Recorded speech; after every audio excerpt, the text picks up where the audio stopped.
সুষ্ঠু তদন্তের মাধ্যমে সাংবাদিক দম্পতি সাগর রনির হত্যার যদি বিচার হতো, দৃষ্টান্তমূলক শাস্তির ব্যবস্থা করা হতো, তাহলে সাংবাদিকদের ওপর কেউ চোখ রাঙানোর সাহস দেখাতো না। গাজীপুরে সাংবাদিক তুহিন হত্যার মতো এত জঘন্য ঘটনার পুনরাবৃত্তি হতো না।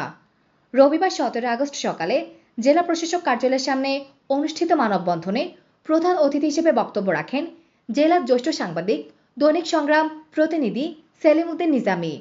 সাংবাদিকদের ওপর জারি করা কালো আইন বাতিল চেয়ে অচিরেই দেশব্যাপী সাংবাদিক নির্যাতন ও হত্যার বিচার করতে হবে রাষ্ট্রকে।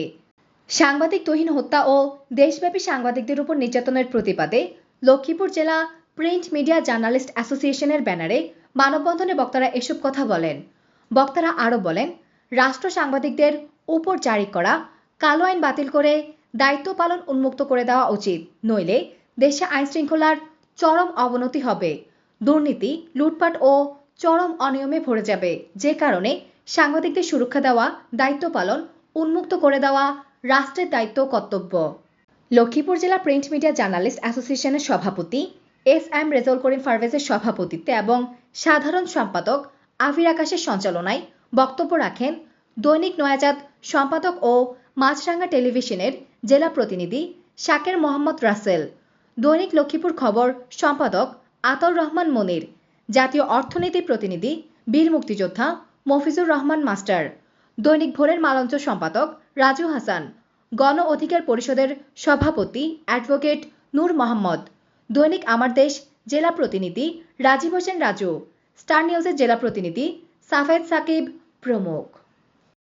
পত্রিকার উপরে নির্যাতন, পত্রিকা বন্ধ করে দেওয়া, সাংবাদিকদের উপর নির্যাতন, সাংবাদিক হত্যা অব্যাহতভাবে চলে আসছে। একটি সরকার থেকে আরেকটি সরকার পরিবর্তন হলে আমরা আশায় বুক ফেটে থাকি যে এবার মনে হয় সাংবাদিকরা কিছুটা স্বাধীনতা পাবে, কিছুটা নিষ্কৃতি পাবে জালিমের হাত থেকে, জুলুমের হাত থেকে। কিন্তু দীর্ঘ 55 বছরেও আমরা দেখেছি সাংবাদিকরা জুলুমের শিকার, জালিমের হত্যার শিকার। আমরা কাজ করতে গিয়ে যখন আমরা হেরতের শিকার হই, তখন আমরা আসলে কিছু থাকে না। আপনারা জানেন গতকালকের একটা ঘটনা, যদিও আমার সহকর্মী আব্দুল সাকিব মতো করে গেছেন, তার সাথে যে ঘটনা ঘটেছে আপনি শুনেছেন। আমি একটু আগে আসলে নিউজের কাভারেজ দিয়ে এসেছি, তো আমি উনি আমার যখন একটা স্ক্রিপ্ট পাঠাইছেন তখন আমি নিউজের কাভারেজ দেখলাম। সেখানে দেখলাম যে আসলে এবং যার সাথে আমার বিতরণ যাদেরকে তাদের আসলে দেখে আমি তো নিজেও তো হতবাক হয়ে গেছি।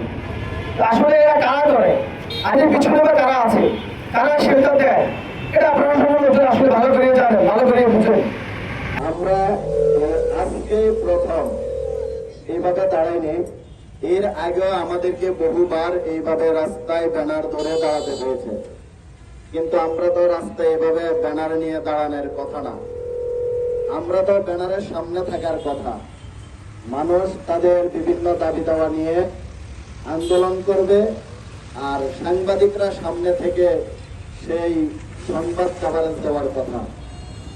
কিন্তু দুঃখের বিষয়, আমাদেরকে বারবার আমাদের বিভিন্ন সমস্যা নিয়ে, দাবি দাওয়া নিয়ে রাস্তায় দাঁড়াতে হয়। পরিবারকে বিভিন্নভাবে হুমকি দিয়ে যাচ্ছে, তার পরিবার নিরাপত্তা করছে। আমরা শুধু গাজীপুরে তুমির দিকে তাকালে সারা বাংলাদেশে এরকম অসংখ্য সাংবাদিক রয়েছে যারা প্রতিনিয়ত তাদের পেশাগত দায়িত্ব পালন করতে গিয়ে আহত হচ্ছেন, হত্যার হুমকি পাচ্ছেন, এবং সন্ত্রাসীরা পূর্বে নেই এখনো সাংবাদিকদেরকে বন্ধু না ভেবে, তাদেরকে শত্রু ভেবে বিভিন্নভাবে হুমকি দিয়ে যাচ্ছে। আমরা কিন্তু দেখেছি গতকালকে পেশাগত দায়িত্ব পালনের সময় আমাদের লক্ষ্মীপুরের সাংবাদিক সাকিব ভাইকে কিছু বখাটে, তাদেরকে আমরা বখাটে হিসেবে চিহ্নিত করতে চাই। বিভিন্নভাবে পেশাগত দায়িত্ব পালন করার সময় আমাদের সাংবাদিক নাজমুল সাকিবকে বিভিন্ন ধরনের হুমকি প্রদান করেছে, যেটা আমরা বিভিন্ন সোশ্যাল মিডিয়া দেখেছি এবং আমরা প্রিন্ট মিডিয়াও জানতে পেরেছি। বাংলাদেশের বিশেষ করে গাজীপুরে, কুমিল্লায়, গোপালগঞ্জে এবং বিভিন্ন জায়গায় সাংবাদিকদেরকে হেনস্থা করা হচ্ছে। তারই ধারাবাহিকতায় গত শুক্রবার সন্ধ্যায় আমার বাড়ি যেহেতু লক্ষ্মীপুর পৌরসভার 11 নং ওয়ার্ডে, বিষয়টা একটু বলা দরকার, সেজন্য একটু বলছি। আমি কয়েকদিন যাবৎ শুনতে পাচ্ছি যে আসলে দক্ষিণ বাজার কেন্দ্রিক কিছু সংঘবদ্ধ কিশোর, তারা হচ্ছে নানা রকম অনিয়ম এবং নানা রকম সন্ত্রাসীমূলক কার্যক্রমের সাথে জড়াচ্ছে এবং বিভিন্ন সময় দক্ষিণ বাজারে টহল দিচ্ছে, সাধারণ মানুষকে হয়রানি করছে। আমি যখন এমন তথ্যগুলো পাই, যেহেতু আমার বাসার পাশের বাজারটি, আমি যাওয়া আসার সময় একটু লক্ষ্য করার চেষ্টা করি আসলে বাজারে কি হচ্ছে। তো সেই ধারাবাহিকতায় গত শুক্রবার রাতে সন্ধ্যার দিকে যখন আমি আসছিলাম, তখন দেখতে পেলাম যে একটা ছেলেকে বেশ কয়েকজন কিশোর মারধর করেছে। সেই ধারাবাহিকতা সে এক পাশে বসে কান্না করেছে। বাজারের কয়েকজন মানুষ তাকে যারা মূলত হামলা করেছে তাদেরকে ধরেছে, ধরে যখন কথা বলছিল, অপর দিক থেকে আরো একটি সংঘবদ্ধ মানুষ এসে তাদেরকে নিয়ে সেখান থেকে নিয়ে যেখানে দক্ষিণ বাজারের পূর্ব পাশে যে ট্রাক স্টেশন আছে সেখানে তাদেরকে নিয়ে গেছে। আর যে মূলত ভুক্তভোগী যে মাইক খেয়েছিল সে রাস্তার পাশে বসে কান্না করছিল। তার বাবা সহ, তার বাবা একজন প্রতিবন্ধী, তিনি এক চোখে দেখতে পান না। তখন আমার কাছে যখন তারা এই অভিযোগটা দিল যে আমরা তো কোনো বিচার পেলাম না, আমরা আসলে তাদেরকে খুঁজেও পাচ্ছি না। পরবর্তীতে আমি যখন সেই ট্রাক স্টেশনের পেছনে গিয়ে রাস্তার পাশে গিয়ে দেখি যে তারা সেখানে বসে কথা বলছে, সেখানে দাঁড়িয়ে তারা কথা বলছে, আমি তাদেরকে পরিচয় দিয়ে আমি একটু যারা এর সাথে জড়িত ছিল, যারা ছেলেটাকে মেরেছিল, আমি তাদের ভিডিও করতে চেয়েছিলাম। তখন এই যে কয়েকজন চিহ্নিত লোক যাদেরকে আপনারা ভিডিওর মাধ্যমে দেখতে পেয়েছেন, তারা কিন্তু আমাকে যথেষ্ট পরিমাণে বাধা দিয়েছে। আমি সরল মনে সেই বাধার বিষয়গুলোকে আমি সংবাদ মাধ্যমে আমি সেই জিনিসটা তুলে ধরার চেষ্টা করেছি।